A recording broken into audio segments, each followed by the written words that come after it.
네, 정치권 관심 뉴스 짚어보는 포커스 나이트 시간입니다. 오늘은 박원석 전 정의당 의원 그리고 최수영 정치평론가와 함께하겠습니다. 두 분 어서 오십시오. 안녕하십니까. 자, 오늘 윤석열 전 대통령이 주인공인 날이었죠. 오늘 서울 동대문의 한 극장에서 영화 시사회에 참석을 했는데 부정선거론을 주장하는 내용의 다큐멘터리 영화에서 하루 종일 화제였습니다. 이 장면 어떻게 보셨나요, 오늘? 글쎄요, 국민의힘 입장에서는 굉장히 당혹스러웠을 것 같습니다. 그리고 국민들이 보기에도 본인이 잘못을 저질러서 지금 진행되는 대통령 선거지 않습니까? 그리고 전 국민이 어쨌든 13일 앞으로 다가온 대통령 선거에 다 주목을 하고 있고 본인이 소속돼 있던 당은 선거를 치르고 있는데 부정선거 관련된 영화를 관람했다면 본인 지지자들에게 선거 보이콧하라 이런 메시지인가요?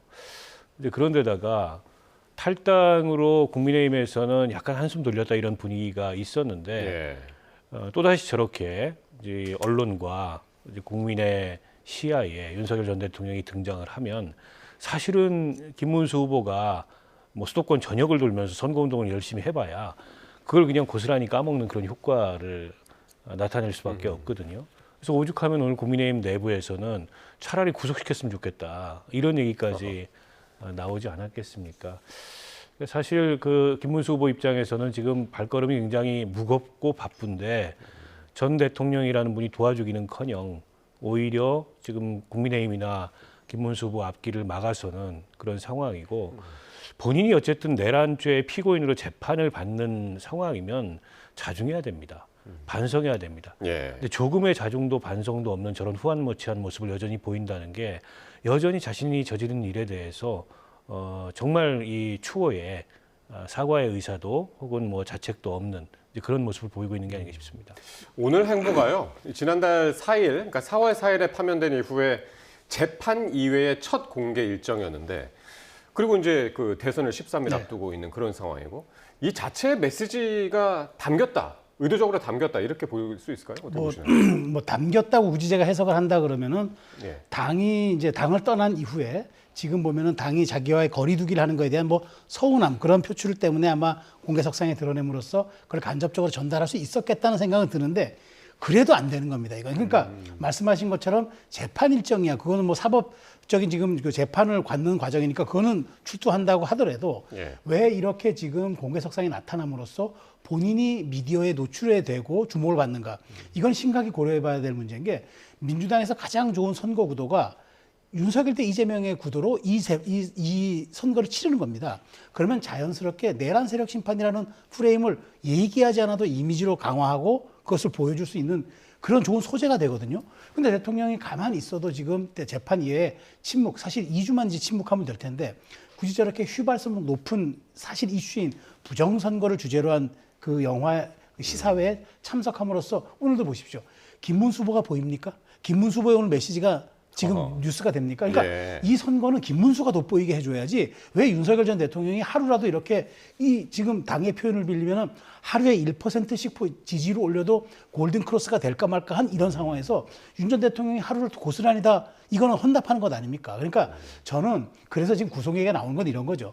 그 김근식 전 위원장이 한 얘기인데 그러니까 1월 달에 윤 전 대통령이 구속됐을 때 국민의힘 지지율과 윤 전 대통령의 지지율이 가장 높았어요. 추이를 놓고 보면. 그러니까 차라리 약자로서 혹은 약간의 이제 책임 있는 사람으로서 그걸 보여줄 때 비로소 인정받는다는 얘기를 하는 것 같아요. 네. 그래서 오늘 이렇게 윤 전 대통령의 행보를 두고 후보들마다 또 각 당마다 또 당 내부에서도 다양한 입장이 나왔습니다. 관련 목소리들 듣고 오겠습니다. 그 선거 시스템으로 본인이 선거에 이겼는데 부정선거라고 하면 어떻게 되는 겁니까? 잘 이해가 안 되네요. 제가 2월 16일에 100일 안에 국민의힘이 윤석열 대통령을 부인할 것이다 라고 했는데 실제 그렇게 됐죠. 탈당하면서도 응원하면서 나갔지 않습니까? 결국은 여전히 일심동체라고 보여집니다. 부정선거 부분에 대해서 어떤 영화인지는 그건 모르겠습니다. 앞으로 저는 선거관리위원회의 선거관리나 부정선거 의혹을 완전하게 일소할 수 있도록 최선을 다해서 노력을 하겠습니다. 윤석열 전 대통령은 탈당을 하셨죠. 저희 당하고는 이제는 관계가 없는 분이라고 제가 말씀을 드리겠습니다. 그리고 윤석열 전 대통령께서는 개인적인 입장에서 제가 봤을 때는 계엄에 대한 반성과 자중을 하셔야 할 때가 아닌가 생각이 듭니다. 예, 이렇게 세 사람의 목소리를 들었는데 먼저 각 후보들. 이재명 후보는 윤 전 대통령이 본인이 이긴 선거를 부정하고 있다고 이야기를 했고요. 김문수 후보는 선관위가 의혹을 해소해야 한다면서 이제 그렇게 자기가 노력을 하겠다. 애둘러 좀 즉답을 피하는 그런 모습을 보였습니다. 그러니까 이제 김문수 후보 같은 경우에는 윤석열 전 대통령 관련된 그 언급을 좀 직접적으로 하지 못하고 돌려서 얘기하는 듯한 입장을 계속 취하고 있습니다. 그러니까 윤석열 전 대통령 뭐 출당 탈당 얘기도 마찬가지였고 오늘 영화 관람에 대해서도 마찬가지였는데 그러니까 자연인 윤석열이 누릴 수 있는 자유하고 지금 어쨌든 파면되고 또 내란죄로 재판을 받고 있는 전직 대통령 윤석열이 스스로 자중하고 조심해야 되는 것 사이에는 상당한 전 거리가 있다고 보거든요. 근데 자연인 윤석열이 뭐 자기 자유의지에 따라서 뭘 하는데 그걸 뭐라고 할 수 있느냐라는 거는 글쎄요, 지나치게 제가 보기에는 좀 국민들이 보기에 납득하기 어려운 태도라고 보고요. 예. 그리고 이제 김문수 후보에게도 도움이 안 됩니다. 그러니까 김문수 후보는 여전히 윤석열 전 대통령 지지층을 의식해서 그런 완곡한 발언을 하는 것 같은데 지금 당 내부에서부터 저런 격앙된 반응이 나오는 게 누가 봐도 이 상황에서 도움이 하나도 안 되는 모습을 보이고 있거든요.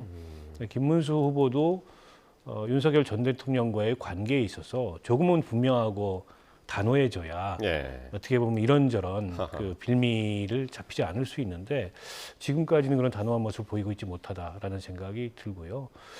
그리고 이 민주주의는 선거를 근간으로 작동하는 체제입니다. 근데 이 선거에 대해서 저런 식의 음모론적인 그 사고를 다른 사람도 아닌 전직 대통령이 갖고 있다는 거는 이 체제를 사실은 부정하는 모습이거든요. 그러니까 저분이 그 12월 3일 계엄을 선포하고 선관위에 계엄군을 보내서 서버를 압수하려고 했던 당시부터 어떻게 보면 좀 그 납득할 수 없는 그런 음모론에 깊이 이렇게 빠져있던 게 아닌가라는 걸 다시 한번 확인해주는 장면이 아니었나 싶습니다. 예. 그러니까 윤 전 대통령이 탈당은 했는데 계속해서 이제 국민의힘의 그 공식적인 의사를 물어본단 말이에요. 네. 그러니까 국민의힘에서는 탈당했으니까 자연인이고 우리랑은 이제 더 이상 상관없다. 그런 답변들을 계속 하고 있어요. 그러니까요. 자, 예. 이게 왜 이렇게 아주 부정적인 영향을 끼치냐면은 사실 재판 일정에 나서서 공식적인 포털라인에 서는 것도 사실 부담이에요. 왜냐하면 국민들은 내란죄라는 그 지금 혐의 자체가 소환이 되니까 그것도 부담스러운데 지금은 저렇게까지 말하자면 본인이 주체적으로 부정선거라는 아주 민감한 이슈에 노출되고 나타남으로써 국민의힘과 절연했지만 실제로 지금 탈당한 지가 닷새밖에 안 되지 않았습니까? 예. 그러면 많은 사람들이 아직도 지금 그 이재명 후보의 얘기처럼 뭐 백의종군이라는 단어를 가지고 일심동치 않냐고 공격하는 이때 저렇게 나타나 버리면 후보가 자 오늘 그러면 김문수 후보가 오늘 방송기자클럽 토론에서 본인이 갖고 있는 메시지 그다음에 본인이 정말 대선 후보로서 비전형 투표, 미래형 투표인 여기를 향해서 내야 되는데 저 질문 자체가 어떻게 생각하느냐.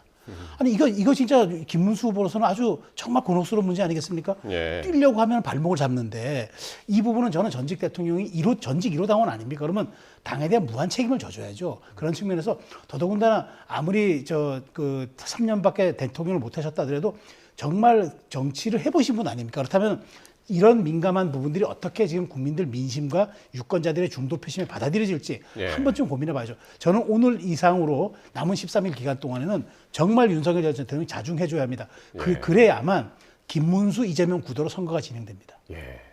그러니까 국민의힘에서는 자꾸 자중해야 된다 그러는데 민주당에서는 이렇게 얘기를 했습니다. 대선을 13일 앞두고 극우 결집을 위한 대선 개입이다. 이렇게 얘기를 해서 과연 이게 대선에 영향을 미칠까? 미친다면 어떤 식으로 영향을 미칠까? 어떻게 보시나요? 아니 뭐 윤석열 전 대통령의 행보에 따라서 그우가 결집하고 안 하고 이제 그럴 만큼 영향력도 남아있지 않다고 생각합니다. 그리고 이미 결집할 만큼 다 결집이 돼 있다고 생각하고요. 오늘 저 자리에 이제 윤 전 대통령을 지지하는 뭐 2030을 포함해서 이런 분들이 함께 관람을 하고 계엄 선포 장면이 나왔을 때 뭐 박수도 치고 환호도 하고 했다고 하는데 저는 윤 전 대통령이 그 분위기를 즐기고 있는 게 아닌가 싶어요. 예. 근데 과연 저런 모습이 얼마만큼의 영향력이 있겠습니까? 그런데다가 국민의힘이나 김문수 후보 입장에서는 저런 모습과 단호히 선을 긋는다 그래서 그게 뭐 선거에 있어서 커다란 그 실점이거나 손실을 가져올 가능성이 없거든요. 그러니까 이른바 이제 극우 표심이라는 게 어디 가지 않습니다. 때문에 그걸 그렇게 의식할 필요가 좀 없다고 보고 그걸 의식하는 것 자체가 윤 전 대통령으로부터 여전히 이 국민의힘이라는 정당이 독립되어 있지 않다는 걸 거꾸로 증명하는 거거든요. 당연히 뭐 민주당에서는 정치 공세 차원에서라도 윤 전 대통령이 대선에 개입하고 있다. 예. 이런 프레임을 당연히 제기를 하겠죠. 그게 선거에 유리하니까. 근데 이제 그런 빌미를 자꾸 윤 전 대통령 스스로가 제공을 하다 보니까 예. 오죽하면은 국민의힘 내에서조차 뭐 이재명 후보의 1호 선거운동원 아니냐 이런 어떤 그 비판까지 나오는 거 아니겠습니까? 예. 그러니까 오늘 저 영화 포스터에 영화 제목보다도 더 크게 써 있는 글자가 있었다고 그럽니다. 어떤 글이었냐면 6월 3일 부정선거 확신한다 라는 글이었다고 그러거든요. 그래서 이게 대선 이후에 대선 결과에 대해서 불복 가능성을 지금 의미하는 것 아니냐 이런 이야기도 나오고 있습니다. 좀 그건 과한 해석인데 제가 저도 지적하고 싶은 건 바로 그 지점인데요. 예. 그러면 지금 한 표가 정말 그 귀한 국민의힘, 그러니까 지금 이 투표율 제고는 지금 민주당만 얘기하는 게 아닙니다. 국민의힘도 지금 단 한 명이라도 더 투표장으로 끌고 나와야 됩니다. 그게 지지층이든 그게 부동층이든. 자, 그러면은 투표를 본투표 하루만 하면은 오늘 한동훈 전 대표가 표현 잘했더라고요. 3일 하는 투표하고 하루 하는 투표에서 누가 이기겠습니까? 저거는 지금 그렇게 그 6월 3일 선거에 대한 아예 부정이라 그러면은 본투표도 영향을 끼치겠지만 더더군다나 지금 사전투표에 대해서는 그럼 말하자면 우려를 주는 것 아니겠습니까? 그러면 당장 지금 일주일 앞으로 다가온 사전투표 어떻게 할 겁니까? 그러니까 저는 왜 이렇게 민감한 시기에 민감한 주제로 저렇게 휘발성 높은 주제로 하냔 말이죠. 그리고 전직 대통령만 거의 가지 않았더라면 저거는 그냥 일회성 해프닝 내지는 단신 처리될 기사입니다. 그런데 전직 대통령이 감으로써 단신 처리될 기사와 내용을 지금 저렇게 이렇게 저희가 첫 주제로 다루고 있지 않습니까? 그러니까 그러네. 제가 지금 답답한 것은 그겁니다. 그러니까 그것이 옳고 그름은 이제 나중에 뭐 더 정치적인 논쟁을 한다고 하더라도 대선 기간 안에 윤 전 대통령이 최소한 지금 헌재에서도 부정선거에 대해서는 선을 그었는데 예. 그럼 그 이슈를 가지고 계속 꺼내든다는 거는 투표장으로 갈 동의를 오히려 약화시키는 것들이거든요. 네. 이 점을 매우 뼈아프게 생각해야죠. 알겠습니다. 자, 오늘 이렇게 영화 관람차 행보에 나선 윤석열 전 대통령과 함께 김건희 여사 이름도 오늘 많이 화제가 됐는데요. 어제 이 대선 후보 배우자 TV 토론을 제안했던 김용태 국민의힘 비대위원장이 오늘은 김건희 여사를 둘러싼 각종 의혹에 대해서 사과를 했습니다. 발언 먼저 들어보시겠습니다. 국민의힘은 김건희 여사의 과거 행위에 대한 국민의 우려를 헤아리지 못한 점에 대해 국민 앞에 정중히 사과드립니다. 국민의힘은 이 문제를 깊이 반성하며 근본적으로 변화하겠다는 다짐을 드리겠습니다. 자, 오늘 김용태 비대위원장이 이렇게 사과를 하면서 영부인 검증 절차 마련, 그리고 영부인의 공적 책임 부여, 그리고 대통령 주변 인사들에 대한 감시와 감찰, 이렇게 세 가지를 약속했습니다. 예, 어떻게 들으셨나요? 근데 너무 뒤늦은 사과고 너무 뒤늦은 약속 아닙니까? 그러니까 김건희 그 여사 관련된 의혹이 한참 제기될 때 그에 대해서 국민의힘 누구 하나 나서서 바른 말을 못했고 그 문제 국민 앞에 진솔하게 해명하고 또 원칙대로 수사기관의 수사가 이루어져야 된다. 누구 하나 그런 얘기를 하지 못했습니다. 그런 얘기를 국민 눈높이 얘기했다가 한동훈 전 대표가 말하자면 이제 찍혀가지고 비대위원장 그만둬라. 그리고 이제 이 전당대회 당대표 나왔을 때 사실상 한동훈 낙선 운동을 대통령실이 총괄했던 거 아니겠어요? 근데 이제 와서 비대위원장이 영부인 토론회를 제기해 놨다가 그에 대해서 여러 가지 논란이 제기되니까 김건희 여사 문제에 대해서 뒤늦은 사과를 하는 게 저게 진정성이 있어 보일 리가 없죠. 그런데다가 이제 와가지고 잘못된 일을 바로잡겠다고 하지만 김건희 씨 문제를 이제 국민의힘이 어떻게 바로잡습니까? 그건 이제 수사기관의 공이 넘어갔고 수사기관의 몫이 돼버렸습니다. 정치적으로 이미 국민의힘은 그에 대해서 눈치만 보고 아무것도 안 한 그런 어떤 모습이 국민들 뇌리에 깊이 각인됐기 때문에 오늘 뭐 김용태 비대위원장이 저 사과를 한다 그래서 그 진정성이나 혹은 그 효과가 국민들한테 전달되기는 굉장히 어렵다 이렇게 보입니다. 만시지탄이다. 그리고 진정성이 의심된다. 그런 말씀이셨어요? 근데 뭐 저도 아쉽긴 합니다. 좀 늦은 감은 있죠. 이제 왜냐하면 이게 선거 초반이었으면은 더 진정성도 인정받고 그다음에 중도층 표심에도 영향을 좀 순기능적으로 끼쳤을 것 같은데 그렇지만 전 늦었지만 다행한 일이다 생각이 듭니다. 그리고 지금 어쨌든 김용태 비대위원장이 배우자 토론이라는 약간 그 좀 핫한 주제를 하나 꺼내 들었는데 물론 지금 양분된 여론은 있습니다만은 어쨌든 저는 그렇습니다. 배우자에 대해서 우리가 김건희 여사에 대한 다시 반민교사적 측면도 있고 배우자에 대해서 우리가 배우자가 법률적으로 공인이거나 그다음에 완전하게 그 공직자는 아니잖아요. 그렇지만 공적인 지위에 있다는 건 누구도 부정하지 않지 않습니까? 예. 자, 그렇다면은 이걸 어떻게 말하자면 그 부분을 감시해내고 우리가 검증해낼 것인가. 이건 이제 중요한 화두를 던졌다고 봐요. 그래서 저는 그게 물론 이제 뭐 TV 토론회 이런 형식이 아니라 예. 뭐 기자회견의 형식이든 아니면은 토크 프로그램에 초청하는 형식이든 어쨌든 우리가 한 번쯤은 배우자에 대해서도 한번 평소의 소신과 생각, 그다음에 그런 어떤 갖고 있는 뭐 여러 가지 자기에 대한 어떤 그 신념들 한번 들어볼 필요는 있겠다는 생각이 들어요. 그것도 예. 유권자에게 도움이 되고, 그다음에 만약 그분이 대통령이 됐을 때 절반의 사실 가정이라는 쪽에서 내조를 하는 것이 국정에도 굉장히 큰 영향을 끼친다는 걸 이번에 우리가 보지 않았습니까? 예. 그런 측면에서 저는 특별감찰관제의 부활도 부활이지만 이걸 국회가 누가 당선되더라도 국회에 공을 넘겨서 이걸 좀 제도화시켜달라, 법을 만들어달라고 해서 예. 배우자법을 신설하는 것도 필요하다고 봐요. 미국도 연방법 105조에서 그렇게 하고 있고 프랑스도 하고 있습니다. 그렇기 때문에 김용태 위원장이 좀 TV 토론이라는 약간 뭐 민주당은 뜬금없다는 반응이지만 어쨌든 굉장히 중요한 화두는 정치권이 던졌다. 그러면서 예. 선제적으로 김건희 여사에 대해서 사과한 거는 만시지탄에 가면 저도 분명히 있다고 생각하지만 그러나 마지막 부동층에는 좀 영향을 끼칠 거라고 생각합니다. 그러니까 이렇게 그 대통령 배우자에 대한 검증 이 얘기를 김용태 비대위원장, 뭐 국민의힘에서만 지금 하고 있는 게 아니라 김혜경 여사 본인이 과거에 이런 얘기를 한 적이 있었죠. 그러니까 나를 포함해서 대통령에 영향을 미치는 사람에 대해서 무한 검증이 필요하다.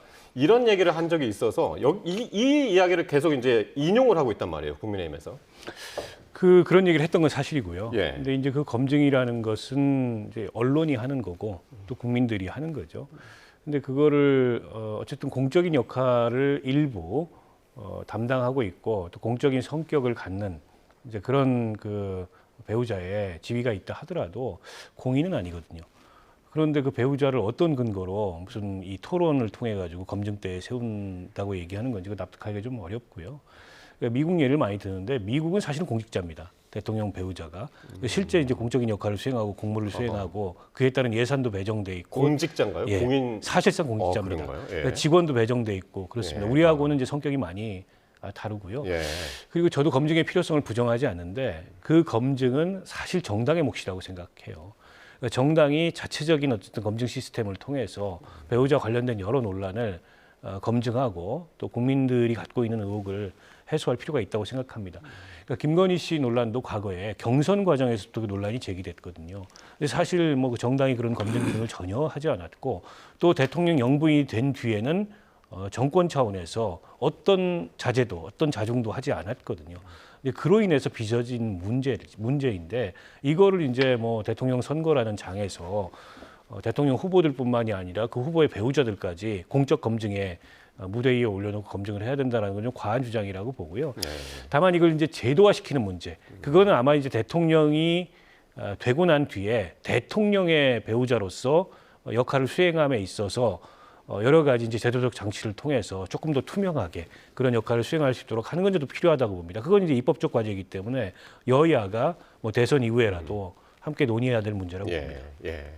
근데 이제 그 배우자 TV 토론회에 대해서 어제 이재명, 이준석 후보가 곧바로 사실상 이제 거절 의사를 밝혔는데 이 토론 가능성 아직 남아 있을까요? 어떻게 보시나요? 저는 토론은 안 된다고 봐요. 왜냐하면 토론이라는 거는 상대적인 게임이기 때문에 상대가 응해야 되는 것 아닙니까? 그러니까 이제 김문수 후보 측 설 여사는 하겠다고 했고, 그 다음에 이제 민주당에서는 이제 뭐 그건 뭐 정말 고려하지 않고 있다는 일축을 해버렸기 때문에 안 되지만, 그래서 저는 이런 건 한번 해볼 필요가 있지 않을까. 그 어떤 시사 프로그램이나 아니면 뭐 연성화된 토크 프로그램에서 두 배우자를 초청하고 네. 이준석 후보가 약간 거기에 대해서 좀 반발을. 포커스에서 한번 뭐 그러니까 여기서도 YTN에서도 할 수가 있겠죠. 그래서 뭐 30분이나 1시간이나 하고, 그 이준석 후보 같은 경우에는 뭐 별도의 다른 기회를 통해서 뭘 할 수 있는 걸 하든가 이렇게 법적으로 좀 부여해서 했으면 좋겠다는 생각이 들고요. 저도 지금 박 의원님 말씀하셨는데 프랑스 프랑스도 이게 논란이 되니까 2017년번에 배우자법을 제정합니다. 그래서 어떻게 했냐 그러면은 배우자의 역할을 딱 법으로 규정합니다. 그래서 해외 행사 순방, 그러니까 해외 순방 행사 동행, 그 다음에 국민과의 소통, 그 다음에 엘리제궁에 대한 대통령실이죠. 엘리제궁에 대한 감시 및 그 직원들 그 기능들 점검하는 거, 그걸 딱 세 가지만 하도록 법으로 규제해버렸어요. 그러니까 특별 관찰관이 필요하지 않겠죠. 근데 우리는 이제 부인 말고도 이제 공직자 그 친인척까지 관리를 특별감찰관이 같이 맡으니까 예. 어쨌든 저는 특별감찰관은 우리 법에 지금 있는 제도고 예. 배우자법 신설도 저는 이제는 고민해봐야 시점이 왔다라고 저도 생각합니다. 그렇군요. 네. 자, 이제 대선 13일밖에 남지 않았는데 그 중에 이제 최대 변수 중에 하나가 김문수, 이준석 두 후보의 이제 단일화 문제입니다. 안철수 의원이 오늘 단일화 설득을 위해서 이준석 후보의 유세 현장을 직접 찾았는데요. 영상으로 보고 오겠습니다.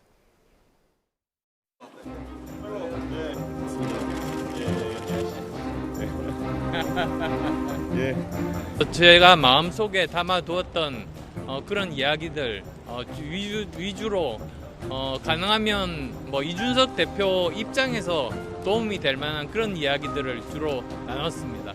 필요하다면 김문수 후보와 직접 이렇게 만나는 것도 제가 주선할 수 있으니까 언제든지 이야기하라고 그렇게 말했습니다.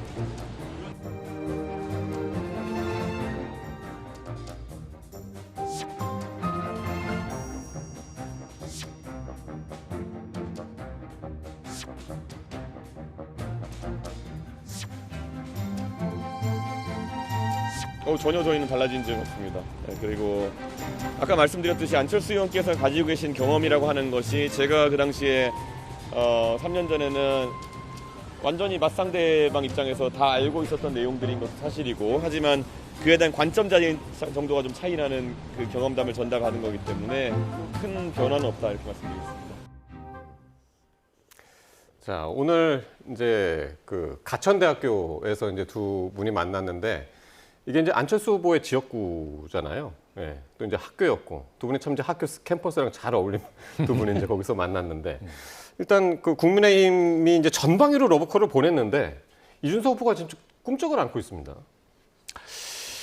그렇죠. 이준석 후보 입장에서는 이제 이번 선거가 단일화를 통해서 결과를 바꿀 수 있는 선거라면 이준석 후보도 지금보다는 훨씬 더 고민이 될 것 같아요. 근데 지금까지의 그 여론조사 추이나 전반적인 그 여론의 흐름으로 봤을 때 설사 단일화를 한다 그래도 선거 결과를 바꾸기가 어렵다 이렇게 보이고요.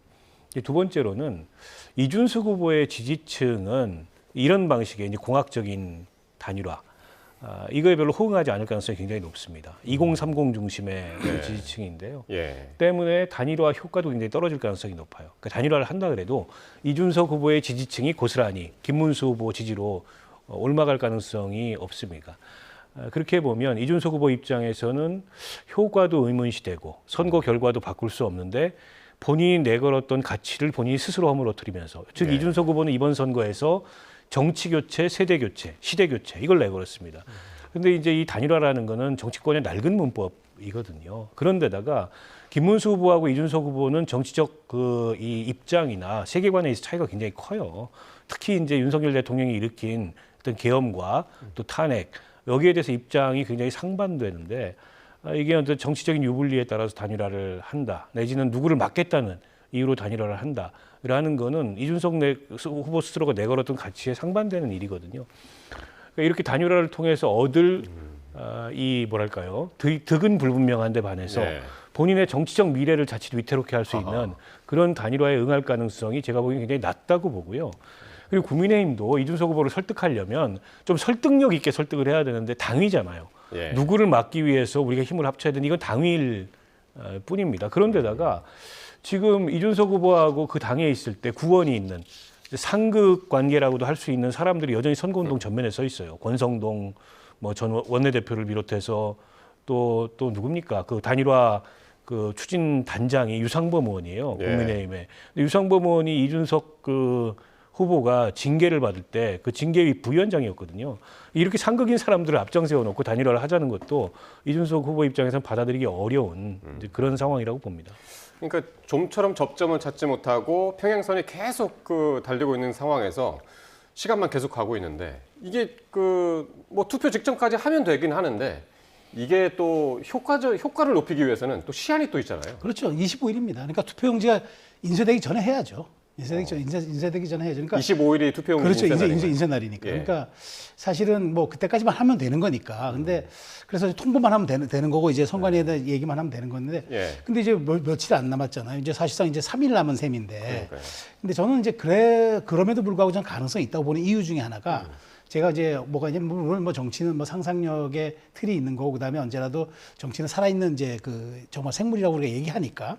근데 지금 이준석 후보의 지지율 얘기를 우리가 많이 하잖아요. 지금 어쨌든 뭐 특정 제가 수치는 얘기하지 않아도 어쨌든 지금 한 자릿수에서 박스권에 갇혀 있다는 얘기들을 우리가 이제 흔히 관용적으로 표현하는데 중요한 거는 이준석 후보를 지금 현재 지지하겠다는 사람들도 이준석 후보에서 또 빠지겠냐고 물으면 빠지겠다고 대답하는 층이 이재명, 김문수보다 많아요.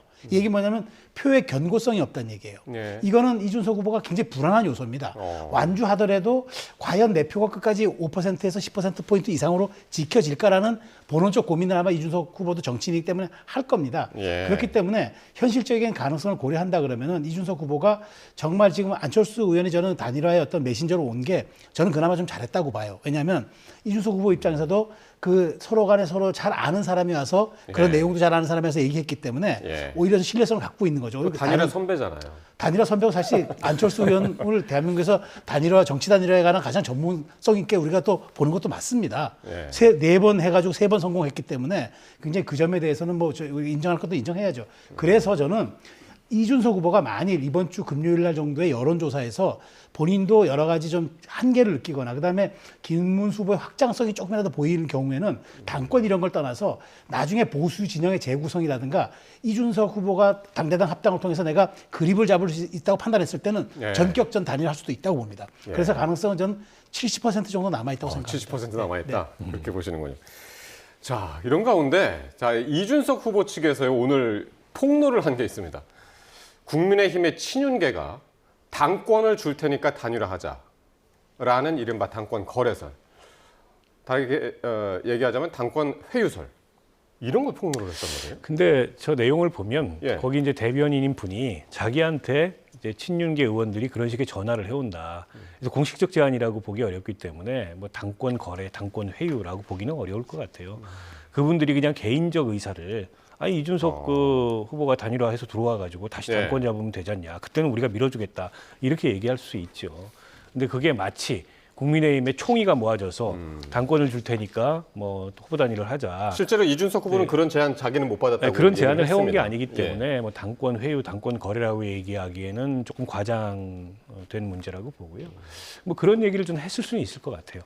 그리고 그 정도를 줘야 이준석 후보를 움직일 수 있다 이렇게 생각을 할 텐데 제가 보기에는 이준석 후보를 그런 것으로 움직이기 쉽지 않다고 봐요. 오히려 지금 뭐 계엄 내란에 대해서 진정성 있는 성찰 사과 이게 이제 없잖아요. 국민의힘 내에서.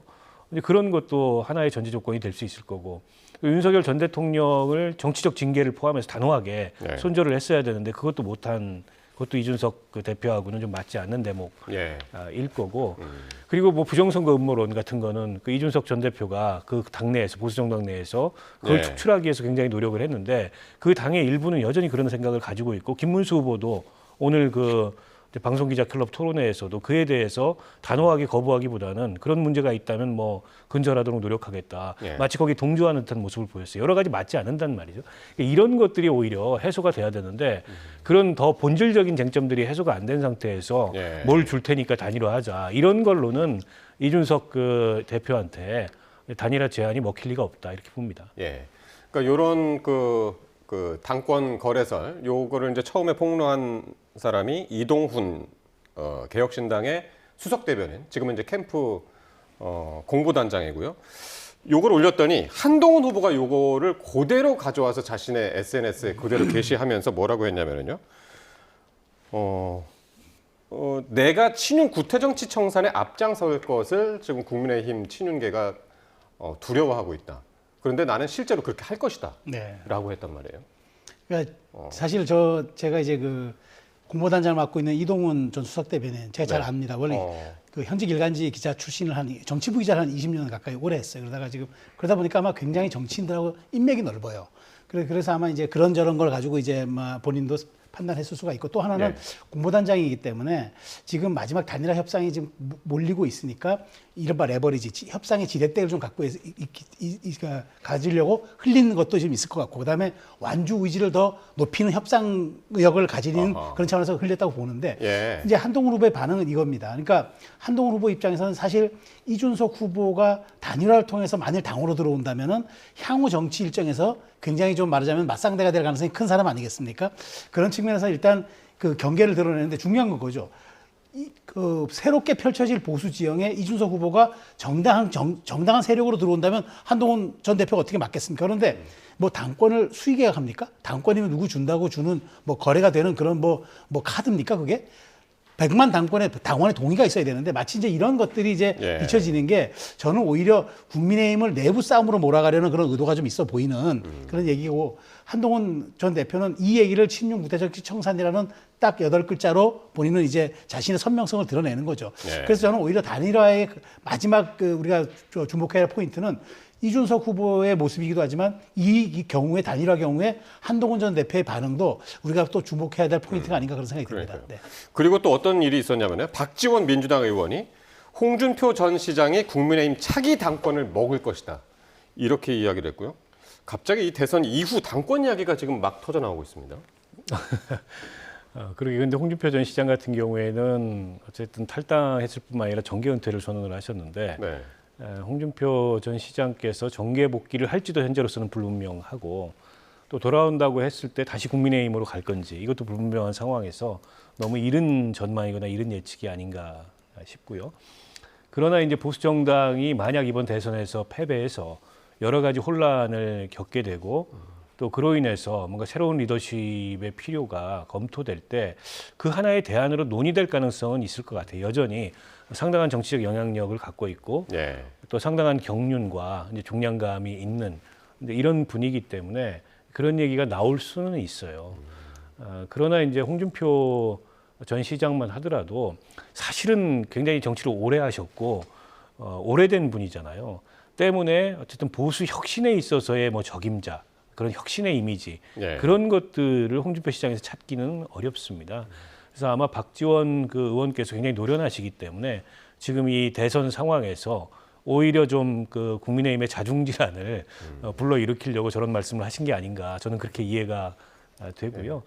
그런데 국민의힘 일각에서는 여전히 대선보다 대선 이후에 당권에 들 관심이 있는 거 아니냐 이런 모습들이 여러 해석들이 나옵니다. 특히 권성동 원내대표가 한덕수 후보 교체 책임이 있음에도 불구하고 물러나지 않고 있는 것도 결국에는 기존의 이제 이 주류 세력들의 당권을 지키기 위한 이제 그런 어떤 포석이다 이런 해석이 나오고 한동훈 전 대표가 지금 사실상 선대위와 무관하게 선거운동에 나섰는데 저 선거운동이 도움도 되겠지만 다른 한편으로는 저게 김문수 후보를 위한 선거운동인지 아니면 본인의 당권 사전 선거운동인지 모르겠다 이런 해석도 나오거든요. 여러 가지로 국민의힘이 지금 사분오열된 마음이 하나로 모이지 않는 상황인 것만은 분명해 보입니다. 홍준표 전 시장이 진짜 정계 은퇴하고서는 하와이 미국으로 이제 갔는데 다시 정계 복귀할 것인가? 오늘 홍준표 전 시장이 대선 끝난 후에 돌아오겠다는 거는 뭐 변함이 없다 이렇게 해서 대선 끝난 후에 돌아오겠다는 게 그냥 한국으로 돌아오는 건지 아니면 정계 복귀를 의미하는 건지 이것도 엇갈린 해석이 나왔어요. 홍준표 전 시장이 지금 오히려 현역 때보다도 더 많은 주목도를 받고 있어요. 은퇴를 하고 탈당을 했다고 하는데 더 주목도를 받고 있는데 지금 말 하나, 글 하나, SNS에 사진 하나가 초미의 관심을 받고 있잖아요. 더더군다나 이재명 후보가 나중에 막걸리라도 한잔 하고 싶다는 말이 미묘한 파장을 불러일으키면서 특사단이 이제 부랴부랴 간 겁니다. 그런데 특사단의 전 성과는 한마디로 얘기하면은 저도 민주당에 대한 지지를 공개적으로 선언하지 않겠다 그렇게 그렇게 이제 약속 받고 그다음에 김문수 후보 지지한다 이 정도 받아온 것도 큰 성과라고 봅니다. 그런데 이제 저도 이 홍준표 시장이 SNS에 올린 빠삐용 탈옥에 대한 주제가를 올린 걸 놓고 보면서 미묘한 해석이 들더라고요. 이분이 자유롭게 난다는데 지나간 일은 또 후회하지 않겠고 새로운 삶을 또 이 악마의 섬에서 탈출하면서 또 했다는 그런 글들이 미묘한 저는 해석을 낳아서 어쨌든 저는 관건은 하나라고 봅니다. 국민의힘이 만일 선거에서 이기느냐 또 민주당이 이기느냐 근데 거기서 표 차이가 얼마큼 나느냐 이 점이 홍준표 전 시장이 앞으로 정계 복귀해서 어떤 스탠스를 보일지 그게 아마 근거와 기반이 될 겁니다. 그렇군요. 자, 그리고 마지막으로 민주당 이야기인데요. 민주당 선대위가 이재명 후보의 예상 득표율 그리고 낙승, 압승 뭐 이런 언급을 하지 말라고 금지령을 내렸는데요. 어길 경우에는 징계하겠다고까지 얘기를 했습니다. 이게 지금 뭐 각종 여론조사에서 계속 앞서가고 있고 오차 범위를 넘어서 1등을 달려가고 있는데 왜 이런 이야기를 했을까요? 관리 모드에 들어갔다고 봐야죠. 그러니까 저런 이제 지나친 낙관론이 오만하게 비춰져서 오히려 역효과를 낳을 우려 이런 것들이 이제 제기되다 보니까 예. 아마 강하게 당 차원에서 단속에 들어간 것 같고요. 더군다나 이제 당의 중진이나 당 안팎에 굉장히 영향력 있는 스피커들이 근래 들어서 뭐 55% 이상 얻을 거다, 58% 얻을 거다 이런 말씀을 하셔가지고 예. 민주당이 좀 오만해졌다 이제 이런 평가가 나오기 시작하니까 예. 부랴부랴 이제 단속에 들어간 게 아닌가 싶고요. 앞서고 있는 후보로서는 당연한 것 같습니다. 이게 이제 선거는 끝날 때까지 끝나는 게 아니기 때문에 마지막까지도 어쨌든 진중하고 예. 좀 겸손하고 이런 모습을 보이는 게 이제 국민 정서에 유권자들 정서에 훨씬 부합하거든요. 이제 그런 점을 의식해서 아마 총괄 선대위원장 명의로 이제 강한 메시지를 이 선대위 안팎에 던진 게 네. 아닌가 싶어요. 예. 그러니까 우리 간단하게 이런 격언 있지 않습니까? 골프하고 정치는 고개 드는 순간 망한다. 지금 고개를 드는 지구들이 가끔씩 보이거든요.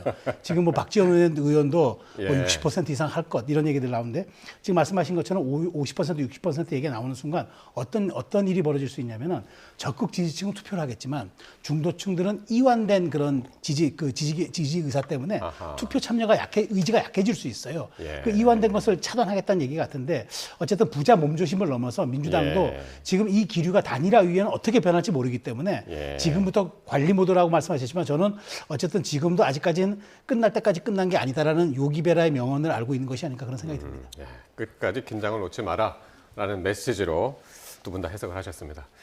자, 박원석 전 정의당 의원 그리고 최수영 정치평론가와 말씀 나눴습니다. 고맙습니다.